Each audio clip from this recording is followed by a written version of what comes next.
ജീവിതം അങ്ങനെ വളരെ സ്മൂത്തായിട്ട് ഇങ്ങ് പൊയ്ക്കൊണ്ടിരിക്കുന്ന സമയത്തായിരുന്നു പെട്ടെന്ന് മുമ്പിലൊരു തടസ്സം കാണുക. ഒരു വാതിൽ അടഞ്ഞു കിടക്കുന്നു. കുറേ നേരമായി കൊട്ടുന്നു, തുറന്നു കിട്ടുന്നില്ല. അതിൻ്റെ പിന്നിലിരുന്ന് ആലോചിച്ചപ്പോഴാണ് മനസ്സിലായത്, രണ്ട് തരത്തിൽ വാതിലുകൾ നമ്മുടെ മുമ്പിൽ അടയുന്നുണ്ട്. ഒന്ന്, സാഹചര്യങ്ങൾ കൊണ്ട് അടഞ്ഞു പോകുന്ന ചില വാതിലുകൾ, അത് എത്ര കൊട്ടിയിട്ടും തുറന്നു കിട്ടുന്നില്ല. മറ്റൊരു വാതിലുണ്ട്, ആരൊക്കെയോ നിന്റെ വളർച്ചയെ തടസ്സപ്പെടുത്തി, അവരുടെ അസൂയ നിമിത്തമോ നിന്നോട് ഇച്ചിരി സന്തോഷക്കുറവുള്ളതുകൊണ്ടോ നിന്റെ മുമ്പിൽ നിന്റെ വളർച്ചയെ തടസ്സപ്പെടുത്തിക്കൊണ്ട് സൃഷ്ടിച്ച ചില വാതിലുകൾ. ഈ രണ്ട് വാതിൽ ഏതെങ്കിലും ഒന്ന് നിങ്ങളിപ്പോൾ അനുഭവിച്ചുകൊണ്ടിരിക്കുകയാണെങ്കിൽ, അതിൻ്റെ മുമ്പിൽ എന്ത് ചെയ്യണമെന്ന് പറഞ്ഞ് കൺഫ്യൂഷൻ അടിച്ചിരിക്കുകയാണെങ്കിൽ, ഇതങ്ങോട്ട് മുഴുവനായിട്ട് കേട്ടോ. ഈശോയുടെ വചനാണ്, ഫുള്ളി ഗ്യാരണ്ടീഡ്. ഈശോ എൻ്റെ ഏറ്റവും പ്രിയപ്പെട്ട സഹോദരങ്ങളെ, പറഞ്ഞുകൊണ്ടിരിക്കുന്ന എനിക്കും നിങ്ങൾക്കും ഒരു പേരുണ്ട്. നമ്മൾ താമസിക്കുന്ന സ്ഥലത്തിന് ഒരു പേരുണ്ട്. ഒന്ന് അന്വേഷിക്കണം, ഈ സ്ഥലത്തിന് ഈ പേര് വരാനുള്ള കാരണം എന്താണെന്ന് കണ്ടുപിടിക്കണം. നിങ്ങൾക്കൊരു പേരുണ്ടല്ലോ, ആ പേരിനൊരർത്ഥം ചിലപ്പോൾ ഒരുപക്ഷെ നിങ്ങൾ കണ്ടുപിടിച്ചിട്ടുണ്ടോ. പക്ഷേ പേരൻസിനോടോ ഗോഡ് പേരൻസിനോടോ ചോദിക്കണം, എന്തിനാണ് എനിക്ക് ഇങ്ങനെ ഒരു പേരിട്ടത്, അതിൻ്റെ പിന്നിൽ അവരെ പ്രചോദിപ്പിച്ച കാര്യം എന്താണെന്ന്. എന്തിനാണെന്നറിയോ, നിങ്ങൾ ഇസ്രായേൽക്കാരുടെ ജീവിതം നോക്കുക.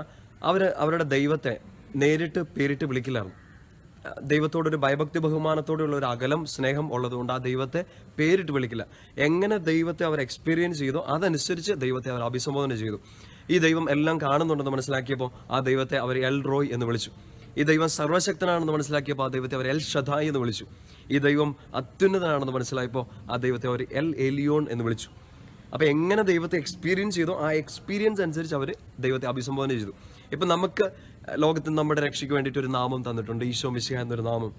ഈശോയെ നമ്മൾ പല പേരുകളിലിട്ട് വിളിക്കും. ഈശോ, യേശുവ, യേശു, ജീസസ് ക്രൈസ്റ്റ്. സ്നേഹം കൂടിയിട്ട് ചിലപ്പോൾ കുഞ്ഞായിരുന്നപ്പോഴോ ഇല്ലെങ്കിൽ ഇപ്പോഴും ഈശോപ്പി, ഈശോപ്പ എന്നൊക്കെ നമ്മൾ വിളിക്കും. ഇതല്ലാണ്ടും നമുക്ക് ഈശോ ഒരു എക്സ്പീരിയൻസ് ഉണ്ടല്ലോ, രക്ഷകനായിട്ട്, സ്നേഹിതനായിട്ട്, സഹായകനായിട്ട്. എങ്ങനെയാണോ നമ്മൾ ഈശോ എക്സ്പീരിയൻസ് ചെയ്തത്, എങ്ങനെയാണോ ഈശോയുടെ ഒരു ടച്ച് നമുക്ക് കിട്ടിയിട്ടുള്ളത്, അങ്ങനെ നമ്മൾ ഈ ദൈവത്തെ വിളിക്കുന്നുണ്ട്. ഇസ്രായേൽക്കാരുടെ ജീവിതത്തിൽ മറ്റൊരു സംഭവം കൂടെയുണ്ട്.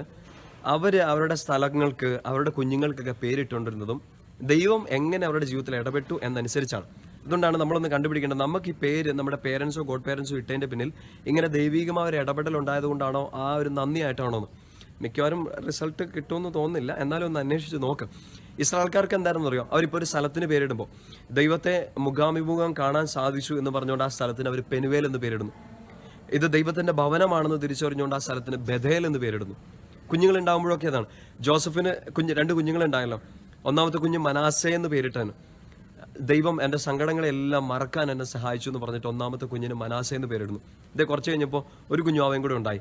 ആ കുഞ്ഞുവാവയ്ക്ക് എഫ്രായിം എന്ന് പേരിടുകയാണ്. എൻ്റെ അർത്ഥം എന്താ, ഈ സങ്കടങ്ങൾക്കിടയിലും ഈ കെടുതികൾക്കിടയിലും എനിക്ക് ദൈവം സന്താനപുഷ്ടി നൽകി എന്ന് പറഞ്ഞിട്ട്, ശരിക്കും പറഞ്ഞാൽ അവരുടെ പേരുകൾ, സ്ഥലത്തിനായാലും കുഞ്ഞുങ്ങൾക്കായാലും പേരിടുന്നത് ദൈവം അവരുടെ ജീവിതത്തിൽ ഇടപെട്ടതിന് നന്ദിയായിട്ട് ദൈവത്തിന് മഹത്വം നൽകിക്കൊണ്ടാണ്. അച്ഛനൊന്ന് പരിചയപ്പെടുത്താൻ പോണത് അങ്ങനെ ഒരു സ്ഥലപ്പേരിനെ കുറിച്ചാണ്. നിങ്ങൾ എടുത്ത് വായിക്കണം, സാമുവേൽ പ്രവാചകന്റെ 2-ാമത്തെ പുസ്തകം, അതിൻ്റെ 5-ാമത്തെ അധ്യായം. സംഭവം എന്താണെന്ന് അറിയോ, ദാവീദ് രാജാവായിട്ട് അഭിഷിക്തനായി. ഫിലിസ്തീർ ഇത് കേട്ടു, ബദ്ധശത്രുക്കളാണ്. അപ്പോൾ അവർ ദാവീദിനെതിരെ പടപ്പുറപ്പാട് തുടങ്ങി. രാജാവായിട്ട് അങ്ങോട്ട് കയറിയതുള്ളൂ, ഒന്ന് ഇരിക്കാൻ പോലും സമയം കിട്ടിയിട്ടില്ല. എന്താ കാര്യം എന്നറിയോ, ഇവൻ പയ്യൻ ആട്ടിടാനായിരുന്ന സമയത്ത് ഞങ്ങളുടെ കൂട്ടുകാരൻ ഗോലിയാത്തിനെ കല്ലെറിഞ്ഞ് വീഴ്ത്തിയവനാണ്. പിന്നെ കുറച്ചു കാലം കഴിഞ്ഞപ്പോൾ പടയാളിയായിട്ട് ചുറ്റിത്തിരിഞ്ഞ് ഒളിച്ചോടി നടന്ന സമയത്ത് ഫിലിസ്തീനെയൊക്കെ പറ്റിച്ചവനാണ്. എന്നിട്ട് ഫിലിസ്തീർക്കെതിരെ പണിയൊക്കെ കൊടുത്തവനാണ്. ആ പുള്ളിയാണ് ഇപ്പോൾ രാജാവായിരിക്കണത്. അപ്പോൾ ഇവൻ വളർന്നിട്ടുണ്ടെങ്കിൽ നമ്മുടെ തലയ്ക്ക് മുകളിൽ കയറുമെന്ന് അറിയാവുന്നതുകൊണ്ട് ഇവനെ ഇപ്പോഴേ മുളയിലെ നുള്ളിക്കളയാൻ, അവൻ്റെ വളർച്ചയെ തടസ്സപ്പെടുത്തിക്കൊണ്ട് അവനെ നശിപ്പിക്കാൻ വേണ്ടി ഫിലിസ്തീൻ സേന പടയൊരുക്കം തുടങ്ങി.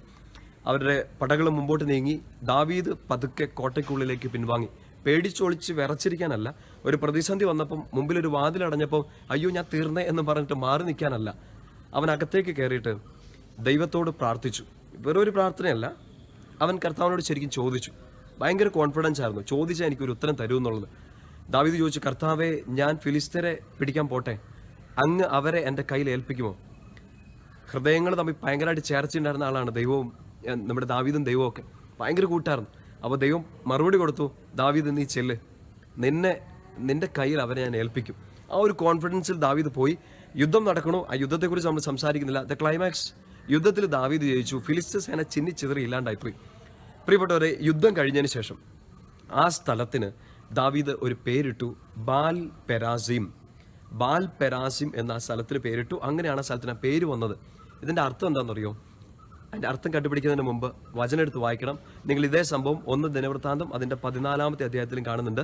ഈ രണ്ടും കൂടെ ചേർത്ത് വായിക്കുമ്പോഴത്തേന് ദാവീദ് പറയാണ്, എൻ്റെ ശത്രുക്കളെ എൻ്റെ കൺമുമ്പിൽ വെച്ച് ദൈവം ചിതറിച്ചു. ദിനവൃത്താന്ത പുസ്തകത്തിൽ കാണുന്നുണ്ട്, വെള്ളച്ചാട്ടത്തിൽ ചിറയെന്ന പോലെ എൻ്റെ ശത്രുനിരയെ എൻ്റെ കൺമുമ്പിൽ വെച്ച് ഭേദിക്കാൻ ദൈവം എനിക്ക് ശക്തി നൽകി. എന്ന് വെച്ചാൽ അർത്ഥം എന്താണെന്നറിയോ?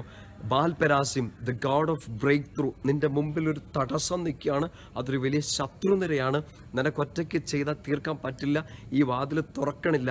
കർത്താവ് ഇടപെടുന്നത് ചുമ്മാ തുറന്നു തന്നുകൊണ്ടല്ല, ഇടിച്ചു തുറക്കുകയാണ്, ഭേദിക്കുകയാണ്, ചിതറിക്കുകയാണ്, അത് നിന്റെ കൺമുമ്പിൽ വെച്ച്. ഈശോയുടെ വചനം കേട്ടുകൊണ്ടിരിക്കുന്ന എൻ്റെ പ്രിയപ്പെട്ട സുഹൃത്തിനോട്, നീ ഇപ്പോൾ അനുഭവിച്ചുകൊണ്ടിരിക്കുന്ന സങ്കടം എന്താണെന്ന് സത്യമായിട്ട് എനിക്ക് അറിഞ്ഞുകൂടാ. നിന്റെ മുമ്പിൽ അടഞ്ഞു കിടക്കുന്ന വാതിലിനെ കുറിച്ച് എനിക്ക് അറിഞ്ഞുകൂടാ. ഒരുപക്ഷെ അവസരങ്ങൾ അടഞ്ഞതായിരിക്കാം, ഒരുപക്ഷെ നിന്റെ വളർച്ചയെ തടസ്സപ്പെടുത്തിക്കൊണ്ടായിരിക്കും അടച്ചു വെച്ചതായിരിക്കും. നിന്റെ മുമ്പിൽ ദുശീലത്തിൻ്റെ ഒരു കൊടുമുടി ഉണ്ടാകാം. നിനക്ക് ചാടിക്കിടക്കാൻ നീ ശ്രമിച്ചിട്ട് ഇത് പറ്റുന്നില്ല, എത്ര ശ്രമിച്ചിട്ടും പറ്റുന്നില്ല, എത്ര കുമ്പസാരിച്ചിട്ടും പറ്റണില്ല.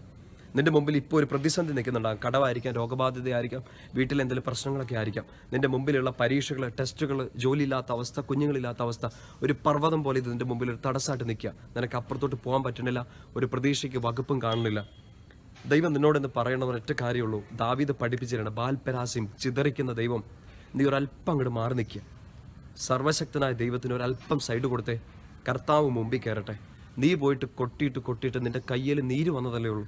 നീ ചാടിക്കിടക്കാൻ ശ്രമിച്ചിട്ട് നീ തളർന്നതല്ലേ ഉള്ളൂ.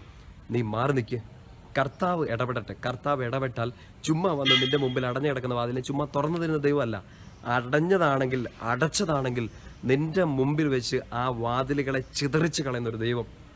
അത് നിന്റെ മുമ്പിൽ നിന്റെ ശീലം കൊണ്ട്, ദുശീലം കൊണ്ട് അത് വളർന്നു വന്നൊരു പർവ്വത രൂപത്തിലായെങ്കിൽ അതിനെ ഇടിച്ച് നിലംപരിച്ചാക്കി കളയുന്ന, ചിതറിക്കുന്ന, ഭിന്നിപ്പിക്കുന്ന, പൊട്ടിത്തെറിപ്പിച്ച് കളയുന്നൊരു ദൈവം. ഈ ഒരു ദൈവത്തെ ഒന്ന് എക്സ്പീരിയൻസ് ചെയ്യണത് നല്ലതാണ്. ദാവീദ് അത് എക്സ്പീരിയൻസ് ചെയ്തു. എൻ്റെ കൺമുമ്പിൽ വെച്ച് എൻ്റെ ശത്രുക്കളെ ദൈവം ചിതറിച്ച് കളഞ്ഞു. ഒരു ചില്ലുകൊട്ടാരം പോലെ നിന്റെ മുമ്പിൽ ശത്രുഗണം തകരുകയാണ്. അത് നിനക്കെതിരെ നിൽക്കുന്ന മനുഷ്യരായിരിക്കാം, നിന്റെ പാപങ്ങളായിരിക്കാം, നിനക്കെതിരെ നടക്കുന്ന ദുരാരോപണങ്ങളോ ഗൂഢാലോചനകളോ, നിനക്കെതിരെ പറഞ്ഞു വരുത്തുന്ന തെറ്റായ ചിന്തകളോ ഗോസിപ്പുകളോ എന്തു തന്നെ ആവട്ടെ, ആ വളർച്ചയെ തടസ്സപ്പെടുത്തുന്ന നിന്റെ മുമ്പിൽ അടഞ്ഞു കിടക്കുന്ന വാതിലുകളെ കർത്താവ് ചിതറിക്കും. സമയമെടുത്തിട്ട് സങ്കീർത്തനം 18 നന്നായിട്ട് വായിക്കണം.